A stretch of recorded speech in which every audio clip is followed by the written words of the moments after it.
Lane Kiffin drama, undefeated Aggies. Who's going to Atlanta and who's making the playoff? It is time to get the SEC squad together. You're talking ball with the SEC squad. From Alabama to Tennessee, from Georgia to Oklahoma, from Auburn to Texas, it's the local experts of the Locked On Podcast Network bringing you scoops, breakdowns, and the most comprehensive preview of the upcoming SEC weekend. It's the SEC squad, and we have a seat for you. Hurt feelings and thin skin are prohibited. Squad up, you're part of the SEC squad.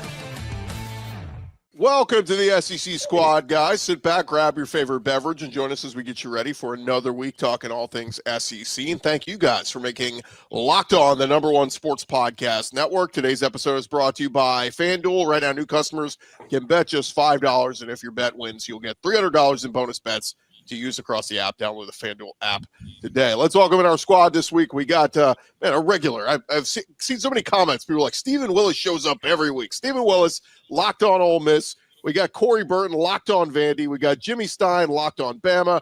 John Williams, Locked On Sooners. I'm Chris Gordy, Locked On SEC. And guys, we normally in the first segment say, give me a prediction for your team this week. But because half the damn conference is playing cupcakes, I just want you to give me a state of your team right now. And no better place to start than in Oxford, Mississippi, where Stephen Willis, the Ole Miss Rebels are 10-1. Clearly, that's the biggest story out there, right? Right. Is something else going on besides a win over the Citadel in Florida? Is something weird? No, this weekend for Ole Miss is just going to be about seeing what news breaks this day on Lane Kiffin to see what happens. And whether he stays in Oxford, he goes to Gainesville, he goes to Baton Rouge, whether it happens this weekend, that rumor is out there at the moment, or whether it happens after the Mississippi State game, I can guarantee everybody one thing, I will be exhausted. Corey Burton, give me a status of the Vandy Commodores. Playoff hope's still alive. Playoff hope's still alive. It's late November, and that's kind of new territory for Vanderbilt. They play Kentucky, one of the few teams that are actually playing a conference game this weekend. So excited about that, excited about this playoff push. And it's the most crucial two-game stretch in Vanderbilt football history. So let's get after it and let's go get a dub. It sounds I hear these things like most historic game, and it's like it's not hyperbole. It really is if Vandy can make the playoff. And I bet you wish you got Kentucky a few weeks ago, huh? They're playing like a red hot team. Like Bowley he is completely morphed into an actual quarterback. Like a few weeks ago, it was touch and go, and now, I mean, he's dangerous. He ran over some. I mean, granted, it was Tennessee Tech, but he's out there running over people, and they're actually performing like a real offense. So this is not going to be an easy game, and I wish we got the Kentucky team from 4 weeks ago where this would kind of be an easy game, but I guess Florida gave them a little confidence a couple weeks ago. So here we go. We'll get more on that game a little bit later. Jimmy Stein, kudos to you for showing up, man. We have some people, their team loses and they run scared, but give me the status of the Alabama Crimson Tide. Well, it precarious. Looked really solid. Since the Florida State game and 4 wins in a row against ranked teams. Now a little precarious. It's going to be an anxiety-drenched Iron Bowl Saturday for Alabama fans.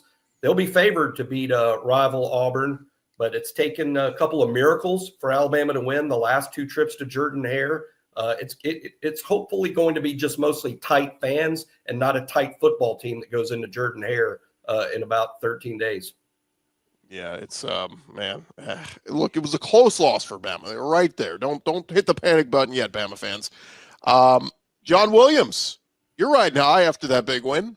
Yeah, all things pointing up for the Oklahoma Sooners right now. They control their own destiny. They've got 2 tough games against Missouri and LSU remaining on the schedule. You take care of business, you win those games, you're in the college football playoff. We'll get into the games this weekend because it is a big weekend as we head into SEC Week 13. But man, it's very interesting when we look at this situation with Lane Kiffin because there is so many dominoes that can fall here. We hear Eli Drinkwitz comes out this week. It says, "Oh, my name getting thrown around there. It's all a distraction and all this." The one thing I don't hear anybody say, guys, is I am happy where I'm at, and I'm staying where I'm at. It's weird that nobody can say that, but what do you guys make of the Lane Kiffin situation? We heard from Steven already, but the rest of you guys, What do you make of this? And it's the huge domino that will have to fall because it affects Florida, Georgia, or Florida, LSU, possibly Auburn, and even Arkansas. And maybe even the New York Giants. Like, this is a situation. And the Tennessee Titans, apparently, yeah. This is going to be one of those things, I think, with Lane Kiffin, probably every year. Even if he stays at Ole Miss, it's going to be coming up because every team or every program that believes that they are a step above the University of Mississippi is going to believe that they can lure Lane Kiffin away, and he might leave. How he chooses between LSU, Florida, staying in probably the most secure situation in college football, aside from Kirby Smart in Athens, how he decides to leave that and then go to Florida or LSU. I mean, that's a tough call and not one I envy him for. No, not at all. And when, a few days ago when he went on the Pat McAfee show and he was basically just trying to, I don't know if he's trying to put on a front. I don't know if he really just doesn't know what he wants to do. Like, I think he's seriously mulling this stuff over. Obviously this stuff wouldn't happen, but it begs to differ. Thankfully it's a bye week for Ole Miss because you wonder, like, if this were a game week, would they be distracted with as much noise as what's happening? I don't know, but it's definitely, I mean, obviously he's going to have to turn a bunch of people down if he wants to stay at Ole Miss, but if I were him, I don't know about leaving a situation where I have carte blanche. I don't know about leaving a situation where I'm going to have that guaranteed money regardless. So I don't know. There's a lot of factors for staying. There's a lot of factors. Wow, my camera decided to shut me up there. But there's a lot of factors for leaving. I mean, there's a lot there on his plate, and you can tell that he's thinking about it and he's considering every possible avenue. Yeah, what's real curious to me, guys, is just the calendar and how the college football calendar has changed over the years. I think now that you have earlier firings, you'll now see earlier hirings. That just used to not be a thing. Now it's a major thing. Then factor in the playoffs, which goes on all the way through almost late January now. And in terms of the timing of all this and how the timing works out is what's fascinating to me. LSU, Florida, any other college team, they want this done as quickly as possible. You got signing day the first week of December. You got the transfer portal in January. Ole Miss in position for the greatest season in Ole Miss history. By definition, I think if they make the playoff, which seems a certainty. So I'm real curious as to the timing of all this. It's one of the most unique circumstances we've seen since the calendar's changed. Let's welcome in John Miller, entered the chat. John Miller from Locked On Mizzou. John, we were just mentioning the Lane Kiffin situation, and earlier this week we hear Eli Drinkwitz asked about his future, and he's like, oh, this is all a distraction. But he didn't come out and say, I'm not leaving Mizzou. So Eli Drinkwitz, one that could be jumping ship for another SEC school.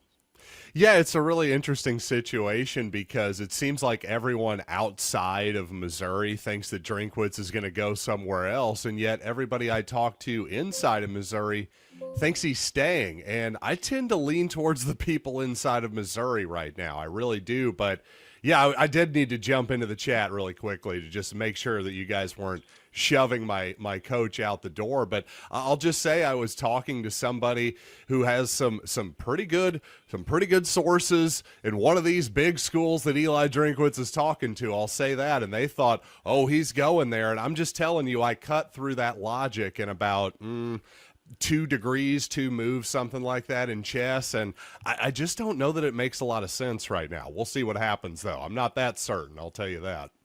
Steven, the same thing in Oxford, right? A lot of Ole Miss people were convinced Lane's not going anywhere. I mean, you want to believe your guy is not going anywhere, but as we've seen, anything can happen.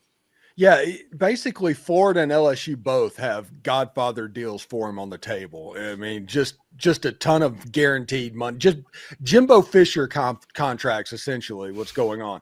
But Lane's genuinely happy in Oxford.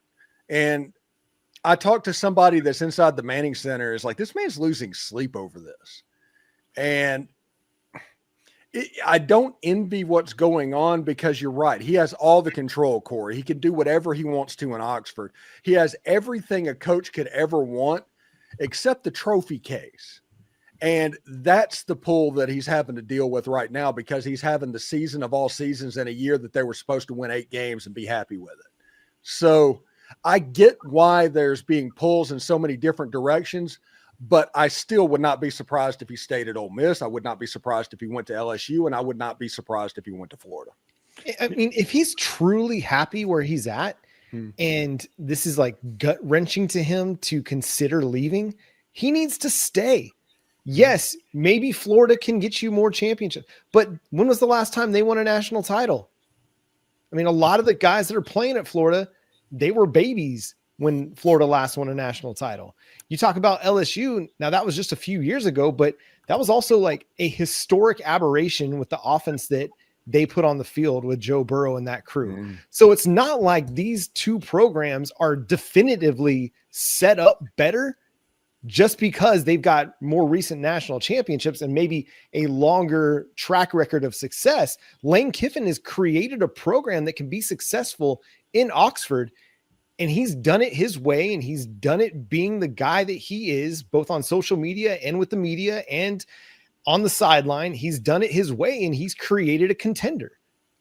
Why can't he continue to build a sustainable contender out of Ole Miss, and why not win a national championship there? That, to me, especially in this era of college football, this whole historical track record of success doesn't really mean much anymore. We saw Indiana go from being nothing, it's a basketball school, to all of a sudden they're the number 2 team in the nation in just a few years' time. So if Lane Kiffin is truly like losing sleep over the idea of leaving Ole Miss, to me, he has his answer. He just needs to stay. Just to add real quick on the LSU front, prior to Brian Kelly, the 3 previous coaches had all won a national championship. And to me, that speaks a little bit more to if 3 different guys can do it, maybe, he can do it. And 2 of those guys, 2 of his very close mentors in Nick Saban and Ed Orgeron. Ed Orgeron was on a staff at USC, on a staff at Tennessee. He was trying to hire him at LSU back in 2016 before he took the FAU job. So maybe there's that link too, where both those guys could be nudging him in the LSU direction. I don't know. I talked to somebody earlier this week from Florida who goes, done deal. Guys, I've never heard the words done deal more in my life than this week. Yeah. And none of it's a done deal. Yeah, and then one more thing to Jimmy's point, just about the scheduling, they've got to figure out a different way for the college football calendar to work so that coaches aren't running into this decision of, do I continue to recruit for the school I'm at, or do I start recruiting for the school I'm going to? How does this all play out? You don't run into this at the NFL level because there's a clear, definitive calendar. It's like, this is the season. Okay, the season is over. We're firing everybody. We're hiring our guys. We've got 2 months until free agency. We got 4 months until the draft. There is a definitive calendar that makes sense for the coaching carousel that occurs for the at head the NFL coaches, level. at least. The college coordinators still get has talked to to during out. Super Bowl week and all. I will say that. Well, and then there's that whole thing about going to classes, and there's actually like a school calendar that gets in the way. Right. So they need to move the playoff. It needs to get closer to the beginning of the spring semester. It needs to finish like right then, basically. So we're not 2 weeks into the spring semester, and now we've got new coaching changes that are happening after the college football playoff is over.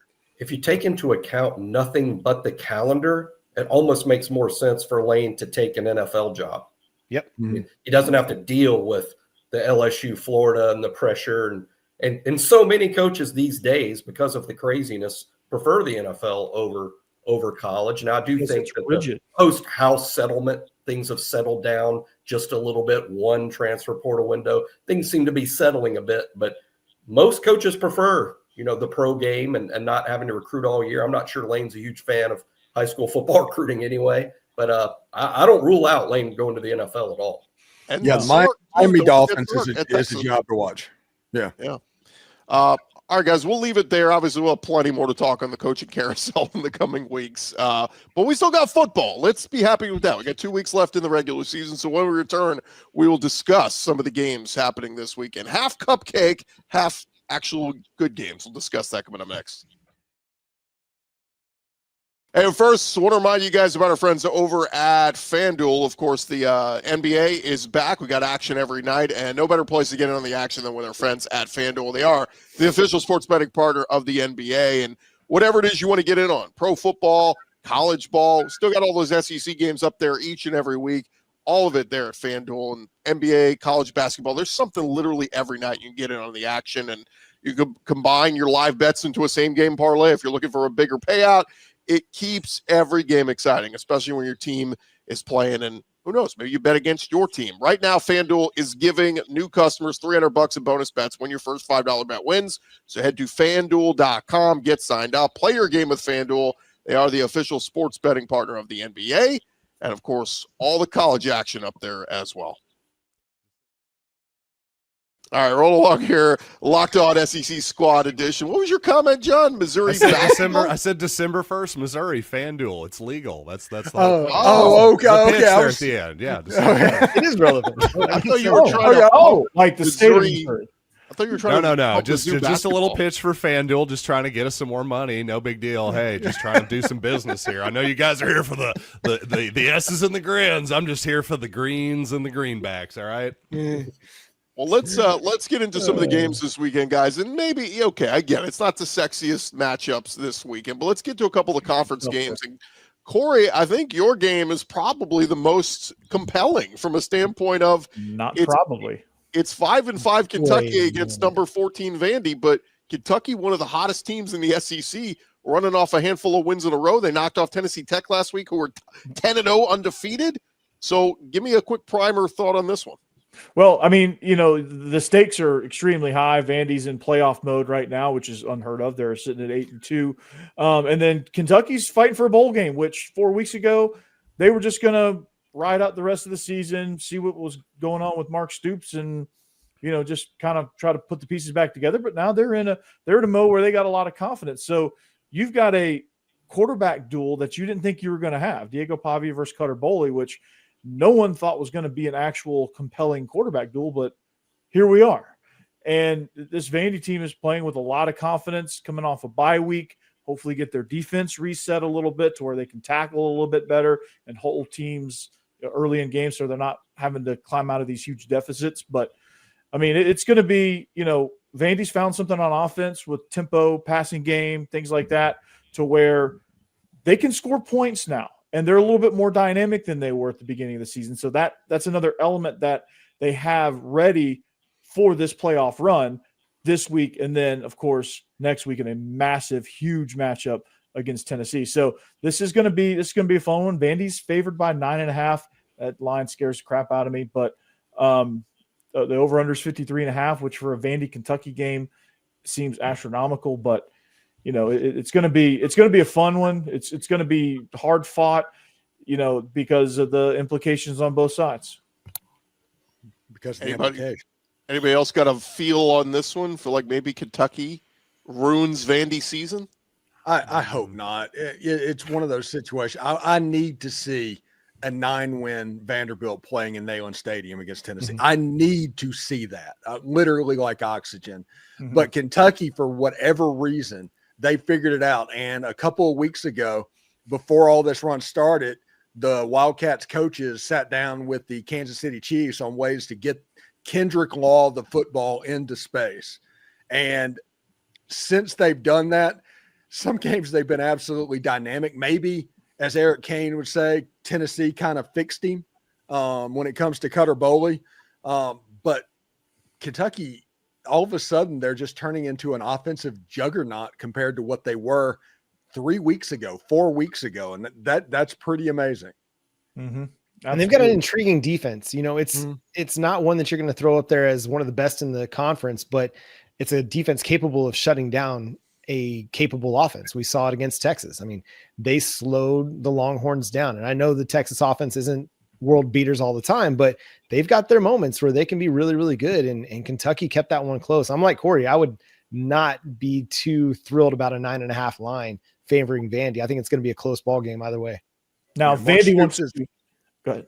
Mark Stoops is famous for his rocks fights. And this game has rock fights. They love to play spoiler. Just ask Lane Kiffin and Ole Miss. They love to play spoiler. Mm-hmm.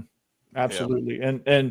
And with this game and the spread the way it is, this is going to be like a defense.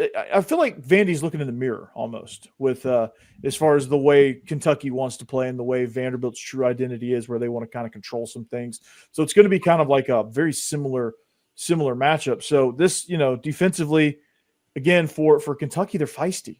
They're not supremely talented, but they do a lot of great things. They make plays because they're in the right position. Like they seem to be well coached on that side of the ball. It's just sometimes they run up against some of these teams, especially early in the season, where they're just out there too much. And this defense is really kind of better than it presents itself. So again, a scary game, a rock fight, as Steve loves to say. And that typically favors Kentucky, but Vandy has won their fair share of rock fights in the last couple of seasons. And real quick, this not just Vandy's playoff hopes on the line here, but I think Diego Pavia invite to New York on the line. Yes. If he wins these last two, he's going to the Heisman ceremony, I feel like. Yeah, no doubt. And what Herbstreit said on the telecast in the Georgia-Texas game was he didn't see 4 definitive finalists. And Diego Pavia can get into that conversation. Now, I think Mendoza's kind of running away with it now at this point. But, like, if Diego Pavia is occupying one of those seats in New York, I mean, just that alone brings a lot of juice to what Vandy wants to do from a recruiting standpoint, not only in the portal, but from high school as well. And they say, hey, look, hey, we're a playoff team. We have a Heisman finalist. Like, hey, we're doing things here at Vanderbilt. And that's the pitch that they can have. So just Diego Pavia getting to New York. By the way, sorry, Corey, I didn't mean to cut you off. I just think that's such a brilliant point by you, because anybody who's hand waving that right now, you don't get it. Vanderbilt has been the doormat of this conference for basically forever. And if you're putting a guy at the downtown athletic club, I know it's not the downtown athletic club. The point is, you get a guy into the finals of the Heisman Trophy. That is proof of concept for Vanderbilt. It can happen here. That is huge if it happens for Vanderbilt. Yeah. Absolutely. Hey, and if this game, 2 hours and 45 minutes, over under.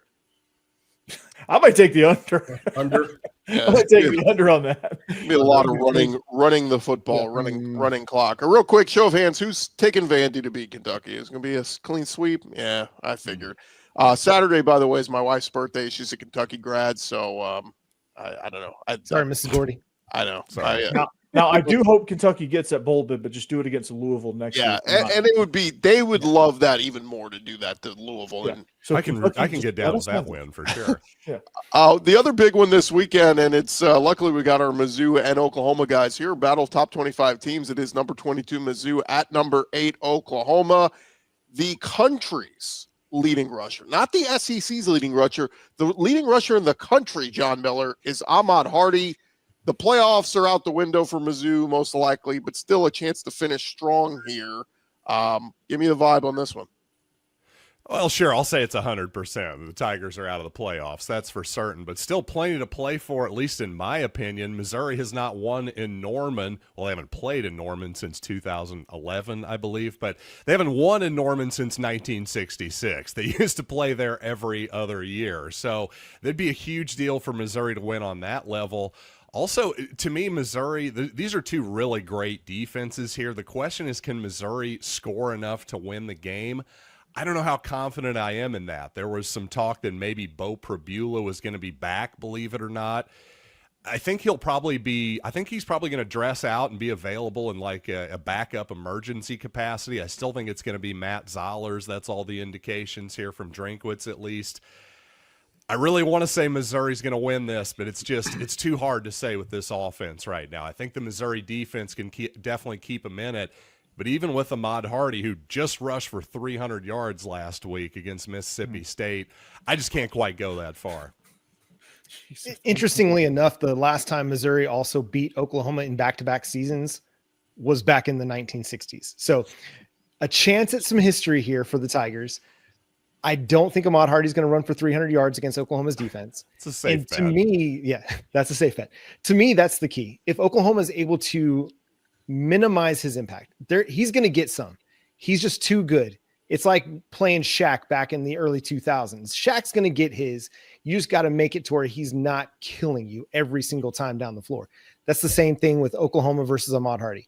He cannot gash you on a regular basis. He's going to get a couple big runs. It just can't be big run after big run after big run and after big run, and allowing Matt Zollers to play out of 2nd and 1, 3rd and 1. If you can keep them playing 2nd and long, 3rd and long on a regular basis, that bodes well for Oklahoma's defense. But I mean, Oklahoma's offense hasn't been anything to write home about.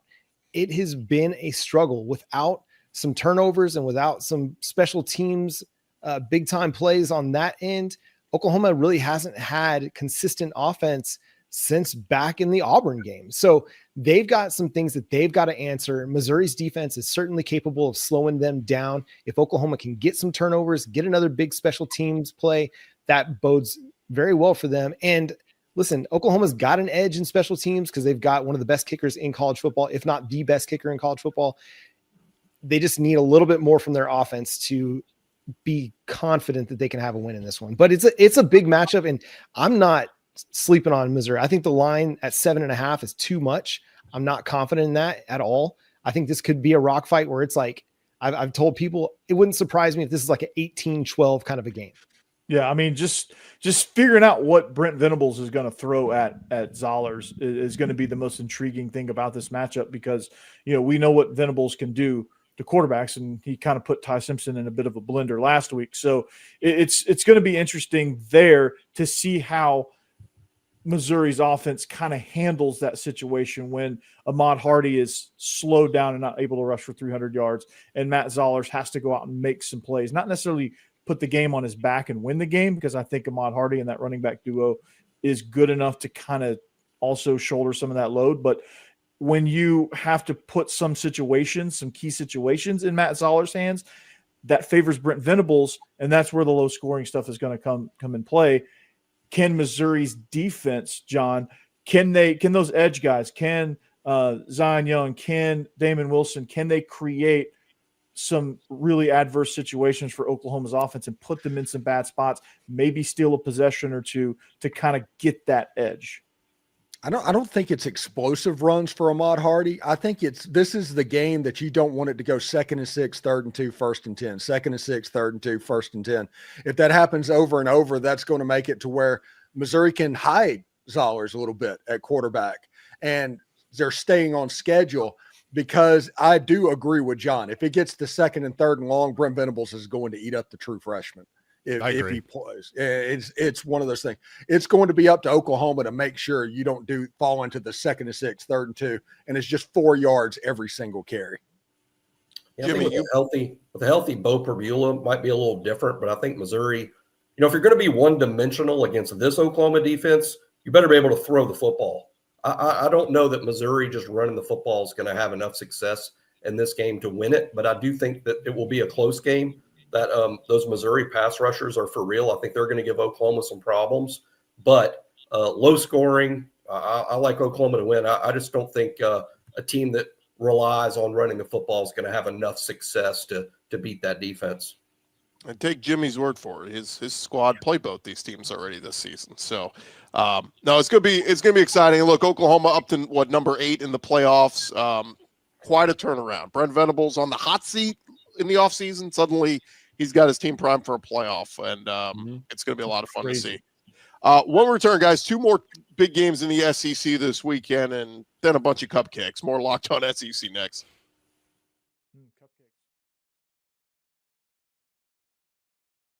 Locked On SEC Squad Edition continues here, gents. And look, just to run it off real quick, we've got Western Kentucky at LSU. Western Kentucky's 8-2, so maybe they give them a little bit run for their money. Samford is 1-10 at undefeated Texas A&M. So Samford under. I think they're 77-0. 1-9 Charlotte is at 9-1 Georgia. So that's, come on. Yes. Jimmy, you get a 3-8 Eastern Illinois. I mean, who's not up for that one? Ghost of Tony Romo and Jimmy Garoppolo and Sean Payton, all graduates of Eastern Illinois. Hard to believe. All good ones. Mercer's at Auburn. The only thing to watch here is Mercer's 9-1, and Auburn is not going to start Ashton Daniels. They're either going to go with Jackson Arnold or Deuce Knight. So something to keep an eye on there. Deuce Knight's going to play. That might be worth paying attention to, because I think this will be his first action on the game field. Yeah. How crazy is it that Ashton Daniels will not play this week, but start the Iron Bowl the week after? Trying to preserve the red shirt. It's a new age. Then lastly, Coastal Carolina is at South Carolina. Coastal's actually 6-4. South Carolina's 3-7. So that one might actually be one to watch. South Carolina's hustling backwards too, by the way. But that's all. And God, they were so good for a half at A&M. But those are all your cupcake games. We got 2 more SEC games to hit on, and let's jump into the old Southwest Conference game, guys. It is Arkansas at number 17, Texas. Arkansas, the epitome of close but no cigar, 2-8. But my God, almost every week it's a 1-score loss for them. Bobby Petrino must be kicking himself. Based off Texas taking their 3rd loss, what do you guys think here? Do they maybe pack it in and go, we're not going to the playoff? They're not going to throw in the towel. They got A&M on up ahead on the schedule, and if they beat A&M, that's they might have an outside chance. I've heard some scenarios where they would jump if Vandy went 10-2 and Texas went 9-3 and beat A&M, they would jump them somehow. But so they're going to be up for this one for sure, and that's an old school Southwest rivalry. So they're definitely not going to let this one slip up. Yeah, if anything, they might just look ahead a little bit and start slow, but Arkansas just not good enough on defense to even make it difficult for Arch and difficult for that wide receiver core. I think Texas's offensive line is good enough to kind of bully them a little bit, and they'll be able to run the football. And Taylor Green, man, he's great, but I just don't know if they've got enough to keep up with Texas and to score 25, 26 and pull off an upset. I just don't know if they've got enough offensively to beat that Texas defense. No, they don't. And you're exactly right there. I mean, Arkansas, they're just they've got to be mentally exhausted with all this, and they're just going to probably just pack it in and say, well, it's not Bobby Petrino. We're just going to kind of play it out and just do the best we can. Players are like, hey, we're looking for portal spots, and it's just kind of like what Florida's going through now. They're just kind of coasting a little bit. Jimmy, do you remember those old Southwest Conference games? I vaguely. Unique spot for Texas, down after the Georgia game, but looking ahead to A&M, this could be a week to get them, but Arkansas just doesn't have enough, especially defensively. Anybody but Arkansas, I can see Arch Manning having the best game of his season this weekend. Yeah. And Arkansas hates Texas. Like Oklahoma hates Texas. It's amazing that they've played Texas 3 times in 20 years, and the hatred is exactly where it's always been. So that's something to pay attention to, because I do think Arkansas will give their best effort of the year. Yeah, I was just bringing it up because I've got some Longhorn friends that, they tell me about Texas and Arkansas. We hate each other. It's like, okay, haven't seen this one in quite a while, but or at least as a conference game. They played each other a little bit in non-conference. All right, gents, last one. It is Tennessee at Florida, and Tennessee 7-3, playoffs off the table likely for them. Florida 3-7, but when you consider for them too. Yeah, well, yeah. But when you consider Florida has had Tennessee's number, you got to think Josh Heupel, man, he wants to stick it to the Gators in this one, especially in the swamp. This would be a good opportunity for him to get that done with a team that's kind of packed it in a little bit. But again, Florida's pesky, and Florida could say, "Hey, we're going to ruin whatever good season you were having and send Tennessee into some sort of tailspin." Yeah, Florida's not going out lightly. They're taking fights to everybody they play. Surprisingly, you'd think that after they fired Billy Napier that things would kind of go downhill, but they're battling out there. And Hype, he doesn't want to lose this one and then have to face Vanderbilt and potentially go into the end of the season on a losing streak with those 2 losses. That would be kind of rough for Hype, man. And listen, I think Josh Heupel's a really, really good coach. I still think he's kind of maybe got a little bit to prove to that Tennessee fan base. And also, it's important to remember the last time Tennessee won in Gainesville, Eli Manning was a senior at Ole Miss. So, wow. Until Tennessee wins down there, I don't know that they can. Yeah, it's like one of those places it's just not meant to be, not meant to happen. Yeah. And that's troublesome for a Tennessee group that's looking for some confidence, especially after what Oklahoma did to them. That shook them up a little bit, because right at that point they were like, okay, we're gonna send the Brent Venables era maybe somewhere else, and we're gonna continue rolling on towards the playoff, and then all of a sudden, bam, Oklahoma strikes, and then they start to kind of sputter a little bit. Now they haven't lost since then, obviously, but you can see the confidence, kind of like they're questioning Josh Heupel. There's things defensively that they're just not good at. And this thing could get tricky with some of the misfortune they have playing at the Swamp. Yeah, Tennessee's last win there 2 decades ago. And I saw this, guys. Florida's bringing back Urban Meyer. They're going to honor him on the field. So, I mean. God. Please, Tennessee, put up like 40 and beat them by 20, please. They might. Who would have had in August Joey Aguilar almost certain to throw for more yards than Lagway? Yeah, Nobody. It's crazy. By the way, one for the rumor mill, had somebody reach out to me that the report is Sam Leavitt is going to enter the portal after the year at Arizona State.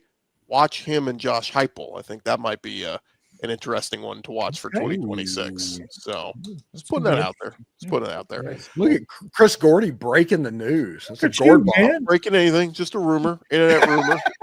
We'll Gordy's see. doing the journalism. He's gonna be arguably the top portal, option out there, unless we get a surprise, like a Carson Beck from last year. Levitt's gonna be probably the top name out there. Yeah. Well, we'll have all offseason spot for Sam Leavitt. I mean, just saying. We'll have all offseason to dissect the portal and movements. But, gents, best of luck to your teams. In a perfect world, all your teams will be in the playoff in a couple weeks. So we'll see if that happens. But for John Miller, who jumped off early, Corey Burton, Stephen Willis, John Williams, and Jimmy Stein, I'm Chris Gordy. This has been our Locked On SEC Squad edition. Remember to follow and subscribe. We'll be covering your favorite teams throughout every day throughout the season. Don't forget, I'll have you covered with the full conference side, Locked On SEC, part of the Locked On Podcast Network, covering your team.